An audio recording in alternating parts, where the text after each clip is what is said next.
So if you followed any of my work in the past, you'll know that I kind of harp on this, and I do it because there's so many folks who don't seem to understand this. So I'm going to try and keep this really short and really hammer this home. Why do men work? What's the reason they work? What's the only reason that they work? They don't work for money.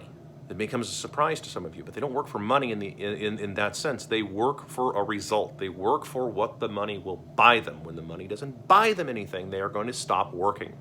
They're going to sit around and do nothing all day, watch, dick around on the internet and play video games. That's what they're going to do, because there's no reason for them to keep working. There's no reason for them to go and do all this stuff if the money isn't going to buy anything.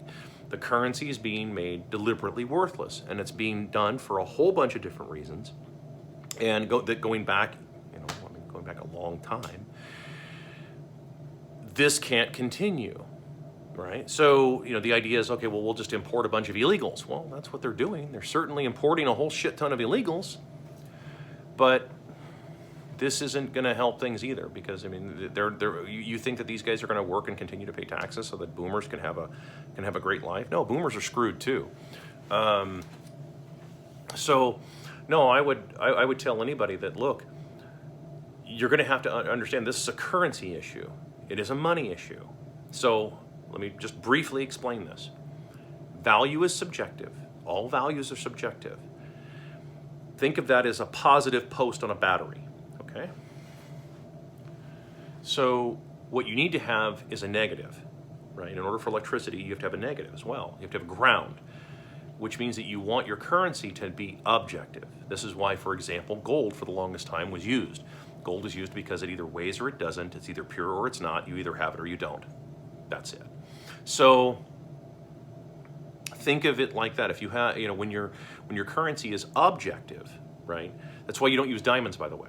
The reason you don't use diamonds is because, I hand it to you. You say it's this quality. I say it's this. Another quality. We have a discrepancy. We now have a subjective view of value for the currency as opposed to an objective view. So the objective side would be that we can agree on a unit of measurement, which is, that's what my entire channel has been about since I started it, which is just pointing out that money is a unit of measurement.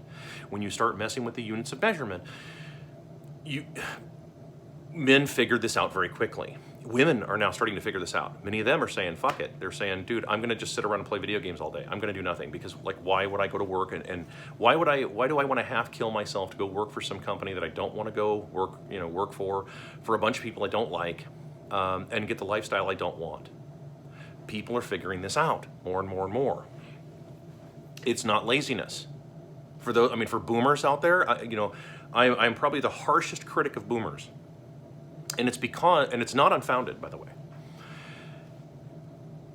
It's not laziness to say that, dude, you're not paying me for something, and the money you're trying to pay me with to do all this work isn't worth anything. I can't do anything with it.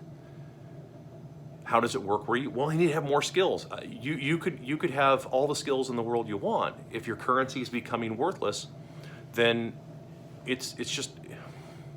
You could be a welder that welds a stack of dimes on every single weld that you do. It's not going to matter if you're getting paid $150 an hour to do welding, and it doesn't buy you anything. It doesn't buy you the same lifestyle that your parents had. So, to sum up, when you have a currency that is grounded, okay, and I use gold as an example, but there's other currency now. There's Bitcoin, for example. They both have the same type of properties. They're both objective currencies. They're not just subjective.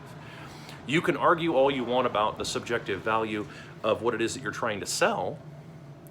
I say I'm only willing to pay 10 ounces of gold for that house. You want 100 ounces of gold for that house.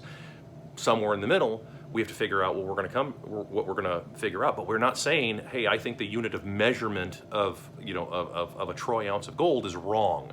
We're not doing that. We're not arguing over the unit of measurement. We're just arguing over how much you're willing to take for it and how much I'm willing to pay. So The closer you have to that of an accurate unit of monetary measurement, the more accurate your economy is going to get. That also means that the guys who do all the actual goddamn work, in other words, all the people who have to show up and do those jobs that you're too good to do, or you're too proud to do, or you can't do because you're not competent, those people are going to make up all the money. That is the natural order of things. That's how it's supposed to happen. And that's the end of it. So that needs to come back.